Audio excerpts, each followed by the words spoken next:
Hello everybody. This year, TryHackMe again created their own advent calendar for this year's holiday season. It is once again aimed at beginners, but I guess everyone can learn a few things from it here and there. So without further ado, my name is Avocari and it's time to get festive and crack open the second window of the TryHackMe Advent of Cyber 2022. Santa's Naughty and Nice Log.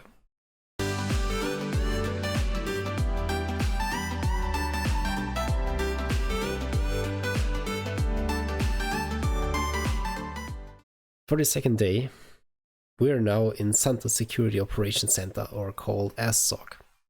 And I have noticed that one of the web servers, santagift.shop, has been hijacked by the Bandit Yeti apt group. ElfMacBlue's task is now to analyze the log files captured from the web server to understand what is happening and to track down the Bandit Yeti apt group. Okay. So I already started the web server. We can quickly copy the link and try to ping it. Good, we've got a connection here. That's perfect. So what we will learn today? Today we'll learn what log files are and why they're useful. We'll understand the valuable information log files can contain. We understand some common locations where these log files are found.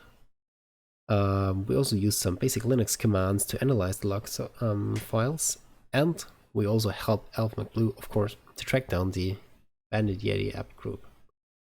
I mean, this is our most important task right here, right? So, let's talk about log files first of all.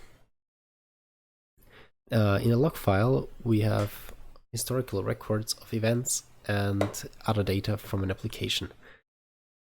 A common example of that is an event that you might find in a log file would be the log file.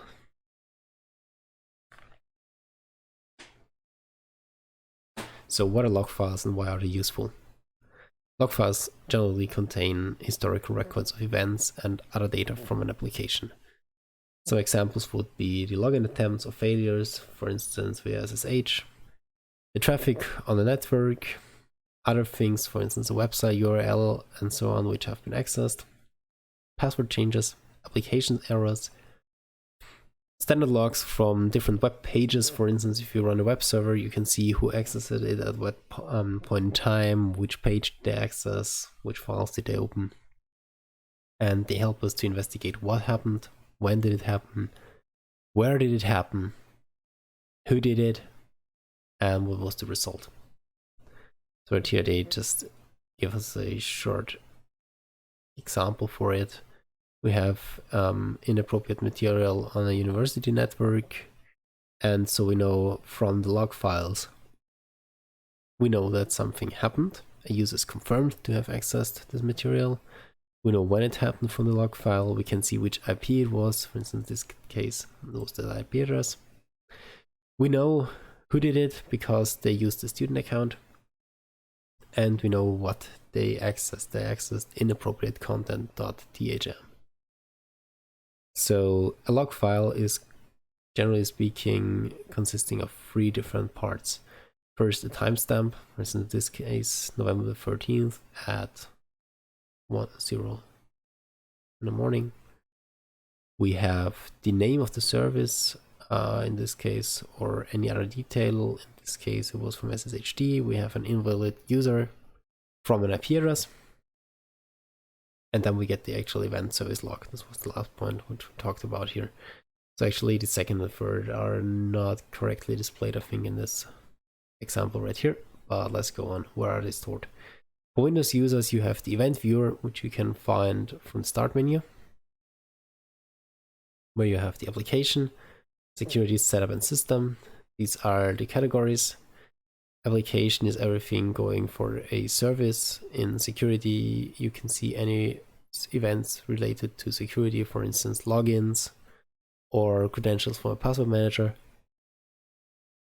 In the setup category, you can find anything that has to be related to system maintenance. For instance, you need to restart it before anything could be installed, for a Windows update, for instance.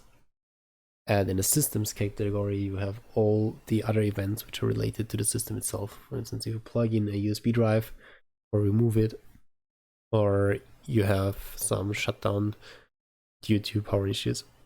All of that would be logged. In Linux, you can find the files under /var/log. In our case, if we look at it here in the image, we have a log for authentication. That's the auth.log right here. Journal can be interesting at some points where a lot of systemd logging is placed. Kern.log, I think, looks at kernel logs. And syslog is also pretty interesting because everything from the system is going to be logged right here. Yeah. So this one I already mentioned. This is everything that happened in the system in the background. The kernel, I also talked about this. This is everything going to the kernel. Again, with, for instance, USB devices, if they're plugged in. We have the package management. They have everything related to installing new software. You can see what was installed at which point in time by which user. And the authentication log, the auth.log file. This contains all login information. For instance, it failed password for root from that IP address, so we know someone tried to access our server with the root password, but he was unable to. So going through log files by hand is very, very tedious and not a good idea. So there are different tools. For instance, Splunk is one of the most known ones of security information and event management services, or SIEM. And they are used to aggregate logs for analysis. They do some static analysis directly on them, and it saves you a lot of time. So if here's some advantages, for instance, that they collect a wide variety of logs and everything is collected in one place, but most of them are expensive to license and run, and there are considerable time to properly set them up and configure them, and they require training to be used properly. In Linux, we can, for small log files or not that many log files, we can also use grep. So I guess this is why we have here the grep 101, because we will probably use grep a lot in this room. So with grep you can search for some specific text inside of a file. It takes the given input and searches for the entire file and posts us every occurrence of it inside of this file. So for instance, let's look at the file. We have web server log, hello world, and my directory. And we can now say grep for an IP address in the access log. And then we know when this IP address accessed something on this server. So in this case, it was on the 14th of November. We can have different parts in our log file. We want to grab maybe for the name of a computer. This is always pretty useful if you know them, or an IP address. The name of a user account, for instance, root. Or if we know that it happened at a specific point in time, we can also use a timestamp or the date of it. Grep also has some different options. The ones that I generally use is tag E for the search using regex, regular expressions. So you can search for two different parts, so either THM or try-hack-me needs to be in the line in order to be found. Tag R is used to search recursively in a directory. And if we do not know the case, we can perform an insensitive case search. For example, hello world in all uppercase is the same as hello world in all lowercase. So it will not take into consideration the casing of any of the words we want to find.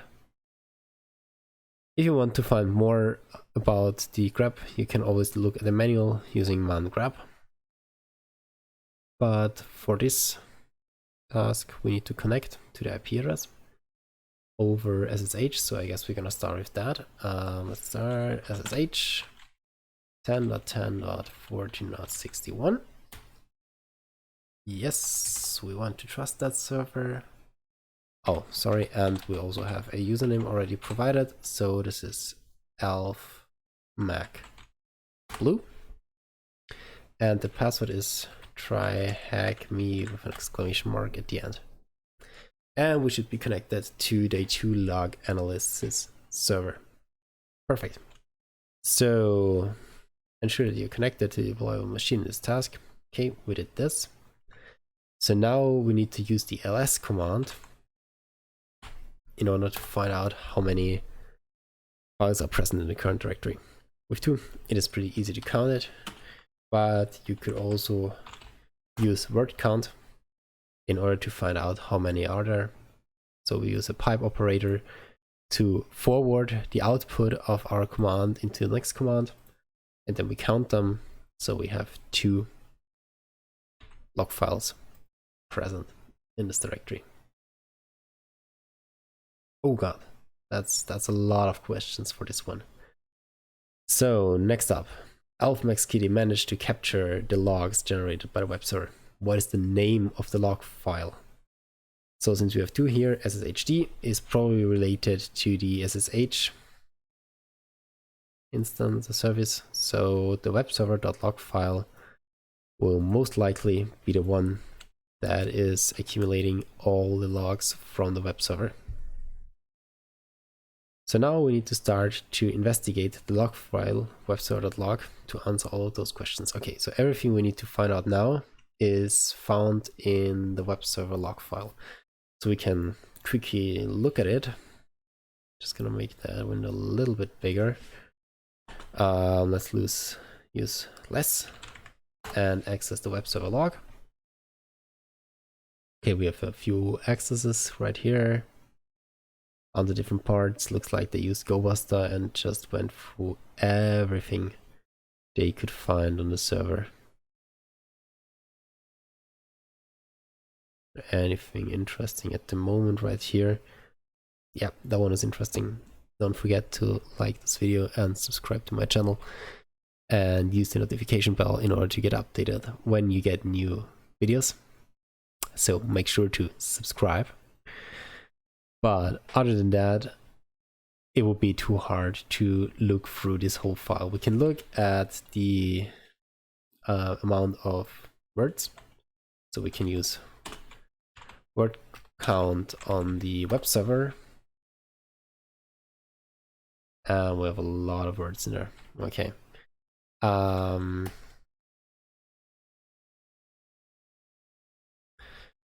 So it doesn't make sense to go through that by hand. So let's use grep, which we used before, or which we read about beforehand, to find out more for these challenges. Okay, so on which day was Santa's naughty and nice list stolen? Okay, let's use grep. I'm not quite sure what we want to grep for, so let's just say Santa, for instance, in our web server log file. Okay, we have a few results. Get Santa, get Santa Claus, Evil Santa, Santana, Santa Barbara. We have Santa's list.txt. That could be interesting. Santa Maria Maggiore, Santa Clara County. Okay, these are all results, but we can look right here. Every single one of them returned a 404. So none of them were actually pages. The only one that returned 200, okay, is Santa's list.txt. So I guess this is Santa's naughty or nice list. This was on the 18th November 2022. And what do we want here? They need 6 letters from us, so it won't be, I mean, we can try 18th of November. Okay, no, this was not correct. Maybe the date. I think it was a Friday. Okay, good. So Friday was actually correct. The 18th of November 2022 was a Friday. And the IP, if you recall from beforehand, the first part right here is the IP address which accessed it. So we can paste that in and submit that. That was the IP address of the attacker. What is the name of the important list that was stolen? Well, that is obviously santaslist.txt. So we're gonna submit that. And then we need to look through the log files for a flag. And the format is thm, open brackets, some text right here, and then close curly brackets. For that, we could now use either the recursive version with 2 files. I think I'm gonna do it just because I want to show you how this works. So we say grab tag R for recursive, and I also, if we go back right here, I said I use a lot of regex, so regular expressions.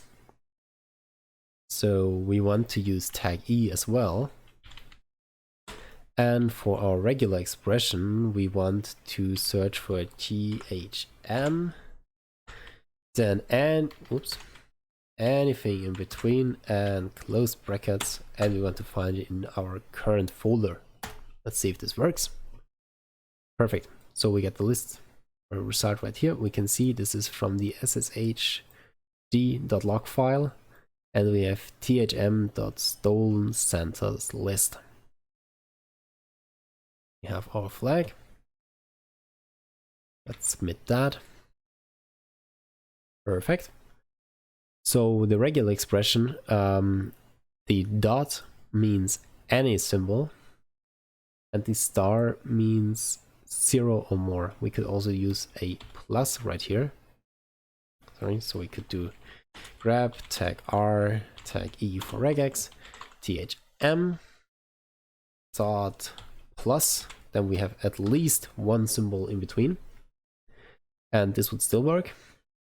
We know that the flag format starts with thm and opening curly brackets, and it ends with closing curly brackets, and we have some text within between. This is our flag.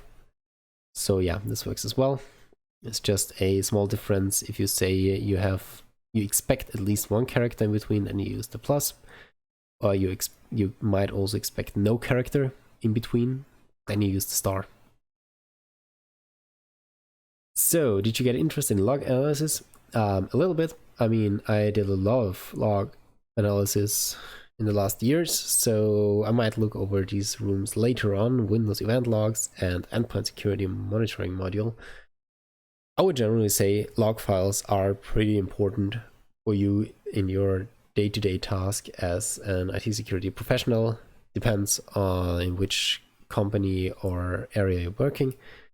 But generally in CTFs, especially in attack defense CTFs, it is always important to take a look at your log files.